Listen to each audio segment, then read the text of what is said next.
Is it cheaper to build an iPhone from scratch using only AliExpress? Well, that's exactly what we're gonna do in this video. Inside this box, we have every single part needed to build an iPhone 13 Pro from scratch. I made sure to get the cheapest yet highest reviewed products from them because, well, I don't want to use them and find out they don't work, which could definitely happen. If this works, I'll let you guys know if it's cheaper, and I'll actually drop the links to everything I've bought here in case you want to try this yourself, although I don't recommend you do. I had my editor open these up and make sure we actually got what we ordered, but I haven't seen them yet, so I'll be just as surprised as you are. We'll clean this up a little bit, move everything aside. So there's actually a lot more to ordering this than I thought there was. You have to order a lot of the small parts individually, and the price was really starting to add up. Let's take a look at what's inside this box. Oh. Looks like that's the actual phone housing. Let's see what's inside. So I ordered this part with the small parts as well because it was the most cost-effective solution. However, sometimes the small parts are very low quality, and you're about to understand what I mean in 1 second. We'll pull this out. Oh. Huh. This actually looks pretty good. It also came with the seal, which is very important. I didn't even think to order this, but thankfully they gave it to me. And it comes with the battery pull tabs.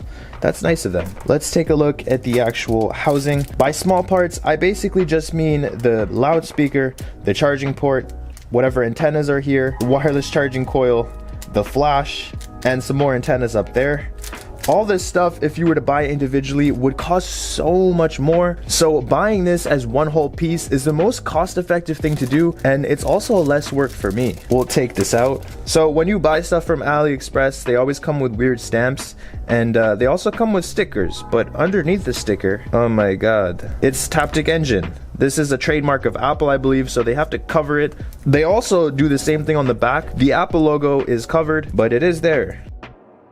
Let's take a look at the next part. We'll put this aside. We have this little guy. Let's see what's inside. Loudspeaker, earpiece, Wi-Fi. Oh, yeah. So this is just the earpiece speaker. The housing didn't come with it, so I had to buy it on its own. Without this, you wouldn't have the dual audio, and you also wouldn't be able to take phone calls. On to the next one. Let's see what's inside. Ali Sunny. This was such an expensive part. I was really trying to save money, but unfortunately, I just couldn't. It was expensive. There's nothing you could do about it. Most of these on the market are actually Apple original. It's actually kind of hard to find a camera that's fake for iPhones. I don't exactly know why, but if we take a look at this camera, we'll probably find that it's original, and I kind of want to see right now.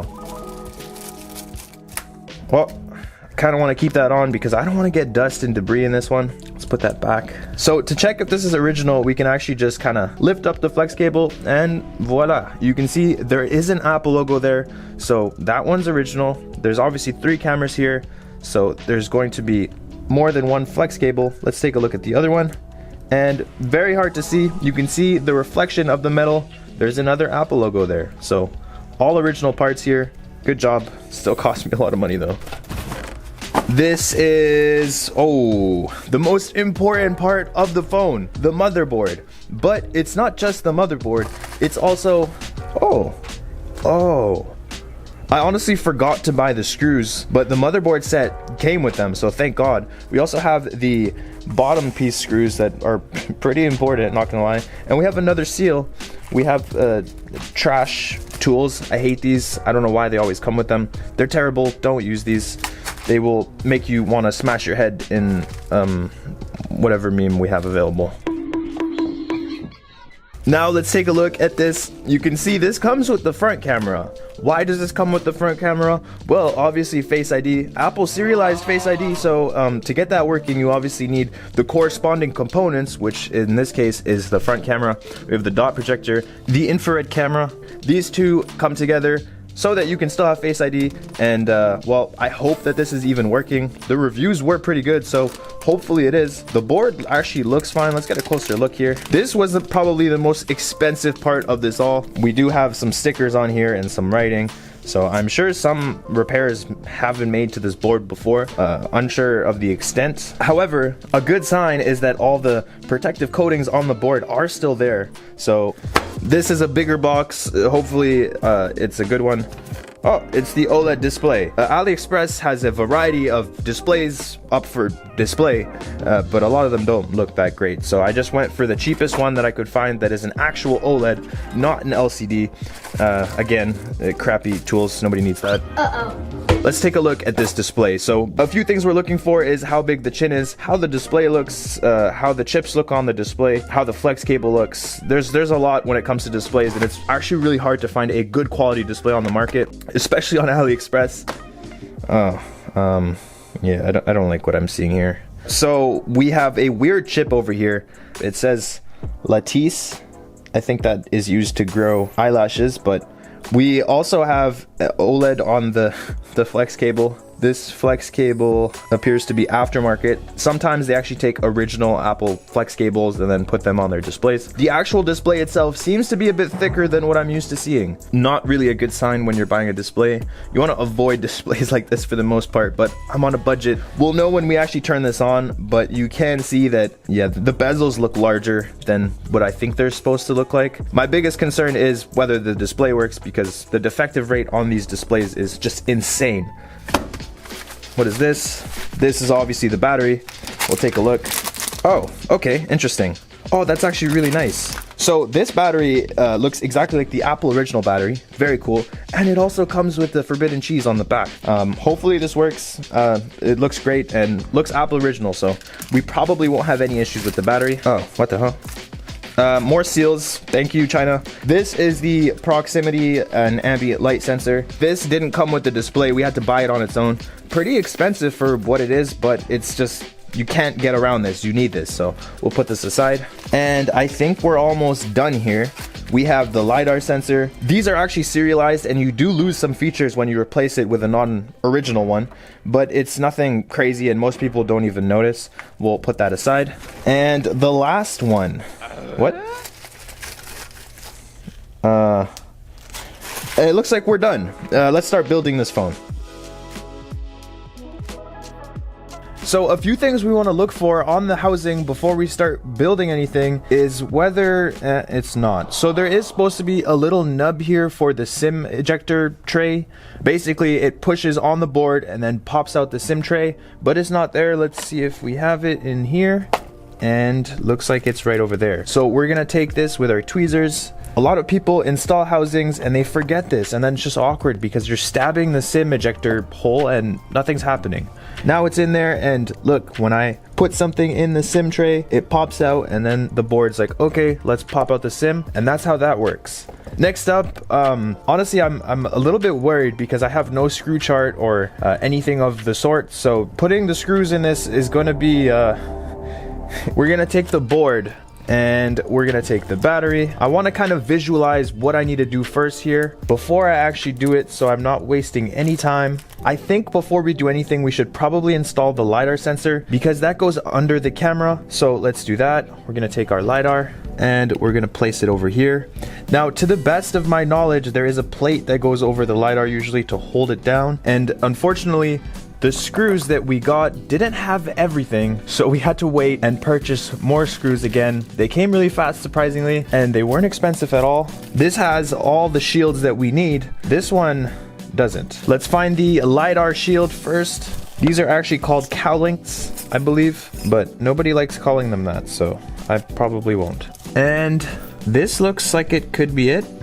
That looks pretty good to me. What do you guys think? So right off the bat, you can see there's a tiny bit of a gap under the shield here, and that tells me that we need one of those big boy screws, one of the thicker screws that house other screws. So before we install this, we have to put one of those underneath the shield, which is exactly what we're going to do. To be honest, when you're screwing stuff in an iPhone, it's better to not have a screw at all than put the wrong screw in, because if you put a long screw in, well, it can pierce the back glass and the whole project would be a complete failure. I'm gonna go for this guy. He looks pretty chill. We'll screw this guy over here and then we'll place the shield over. I'm gonna say that looks good to me. So we're gonna just go ahead and screw that in. Perfect. Now, I think we're all good to install the back camera. Before we do that, we have to make sure there's no dust.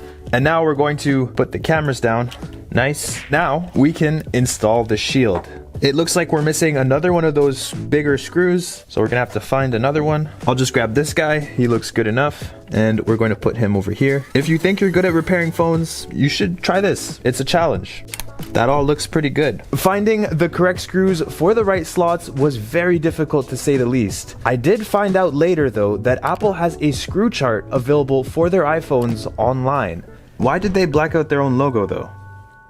Now it's time to install the front cameras before we install the earpiece speaker. The front cameras actually came with this little yellow tape that they put over the camera and the infrared camera. That's pretty cool because it prevents me from damaging them. For the most part, these front cameras don't have any screws. So by placing the speaker over it, it looks like we'll have to remove the camera shield first. What's really interesting is the earpiece speaker connects via these two contact points to the pads over here, and then that connects to the board. But all the sound is funneled through the speaker up here, which actually has a rubber ring here to keep the phone water resistant.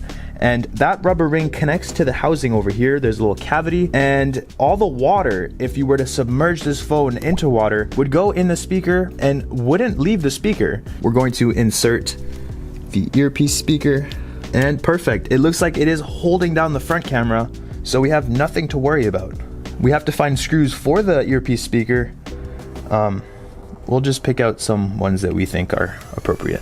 The iPhone 13 Pro is now looking pretty good, I'm not gonna lie. All that's really left to do is install the motherboard, install the battery, install the screen, and then test everything out, because we still have no idea if this thing even works. And I'm kind of scared to do that, honestly, because there's so many parts that could be faulty or could fail. It's gonna be a surprise for even me. We'll go ahead and install the board now. We can slide this in. It's quite difficult to get this in with this many flex cables. You gotta peel them up. Sometimes I'll install the board and then realize that there's a flex cable under the board, so I have to unscrew it again and then peel up the flex cable and do it again. I think we should be good. Yeah, everything looks okay. So this little gold ring over here, to me, indicates that there is a screw that's supposed to go there that holds down the board. It's kind of like a protective layer. We'll take this screw and we'll test it out. Nice, okay, that worked. Now, what I do with the battery is I usually remove this. It's the peel for the forbidden cheese. And before I fully place the battery down, I connect it to the board. I do this because I want the positioning of the battery to be right so that it's easy to click it in instead of struggling and fighting the phone. There we go. That looks very clean. Now we're gonna click in all the connectors. There's a lot of them, but this process is really satisfying. We're just gonna go one by one. Sometimes they're misaligned, which makes life incredibly hard. So you can see that we are missing a connector over here, this fat one there, but that's for a 5G connector, I believe. I think that's a region thing, so some regions will have it, some don't. Canada doesn't have these. We'll see if that affects anything later, but as of right now, I don't think it will. If you guys are enjoying the video so far, comment the Apple emoji and let me know, because I need some moral support. This looks really good. It honestly looks OEM almost, without the drawing and the weird stuff. We'll go ahead and install the SIM. Perfect. It's time to work with this very crappy Lattice screen. Here is our proximity sensor. We'll get this out of its plastic. So we're gonna remove this blue tape, and this actually says MK, and there's actually an Apple logo here, which means this is also OEM. I hope. You never really know nowadays. We'll put that down, align everything, and there we go. There's still a plate that's supposed to go over this. We have to find it. I think it's this one, and it is. So now we have to find very small screws because this is extremely fragile. If I get a longer screw and screw this in, well, the OLED is done. We'll grab this one. It's pretty small. I'm not even gonna screw it in all the way because I'm scared. Damn. There we go. Now, the moment of truth. Does this thing boot? Let's find out. We'll plug this in, and we'll plug the display connector in, and we'll plug the battery in. Oh, I'm actually nervous right now. If this works, I'll let you guys know how much this costs in comparison to a refurbished device. And if you're crazy enough to recreate this, well, I'll drop the link to every single part that I bought in this video for you guys to try. I don't think you will, but if you do, I salute you. It's time to test it out. We're gonna first just press and hold the power button. If that doesn't work, I'm not gonna freak out because it'll probably just need the charger. Let's try it out. 3, 2, 1.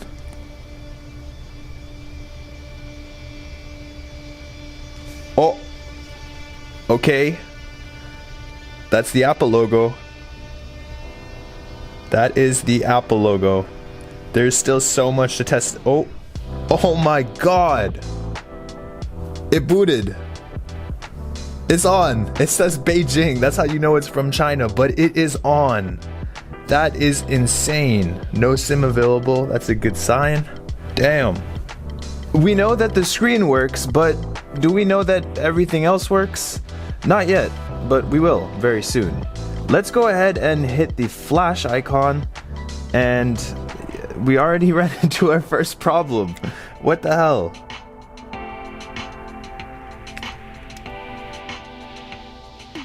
Looks like it was just disconnected. Hopefully nothing else is disconnected. And let's go into the actual phone. So obviously we are going to get some unknown part messages. That doesn't affect anything too much. It is kind of annoying, but nothing to really stress about. The one thing that needs to work is the Face ID, because we paid extra for this motherboard for the Face ID to actually work. So this display is actually not bad at all. I thought it would be terrible based on the build quality. It is still a little thicker than what I'd like it to be, but it looks like a pretty good quality display, I'm not gonna lie. We'll go ahead into the camera app and check that out. So we have the wide angle, we have the main camera, and we have the 3x camera. That all seems to be working. The front camera seems to be working as well. We're a little bit green right now, but hello. And let's check out those videos and see if the audio is working. The front camera seems to be working as well. We're a little bit green right now, but... Now I definitely want to test Face ID, but to do that, we're gonna have to open this up, remove these yellow stickers, and slightly click in the screen. We'll head to Settings, Face ID, and let's see if this works. It does seem like it's working, and it actually works. AliExpress, thank you. There are a few caveats with this build, but I mean, everything works, so as I promised, let's talk about the pricing. What you gonna do, Jerry? Show me the money! The most expensive part of this AliExpress phone is obviously going to be the motherboard and the front camera. Those came in at $220 Canadian, and I'm still surprised that they even work. The next thing that costs the most is gonna be the front screen. The front screen was $115 Canadian. It's good, but it's not as good as the original. Still, it's definitely better than what I thought it would be. Next up, we have the housing with the little parts. This was $88 Canadian for the actual frame and the charging port and everything else. The only thing that I'm really noticing with this is that the vibration on it is not as strong as the original. It feels very weak and honestly sounds kind of weird. The back camera was $76 and, well, it's Apple original, so that seems pretty fair to me. I made sure to apply as many coupons as I could to bring down the overall price, and well, this AliExpress phone that I built from scratch cost me $502 Canadian. Oh, we forgot the screws. The screws were an additional $5, so it cost me $507. That's absolutely insane considering the average refurbished iPhone 13 Pro costs around $700 Canadian. Although doing this is incredibly risky and I can't say I recommend it, but if you want to try it, well, the risk is yours to take. Anyway guys, thank you so much for watching. I hope you enjoyed this one. I'll see you in the next one. Peace.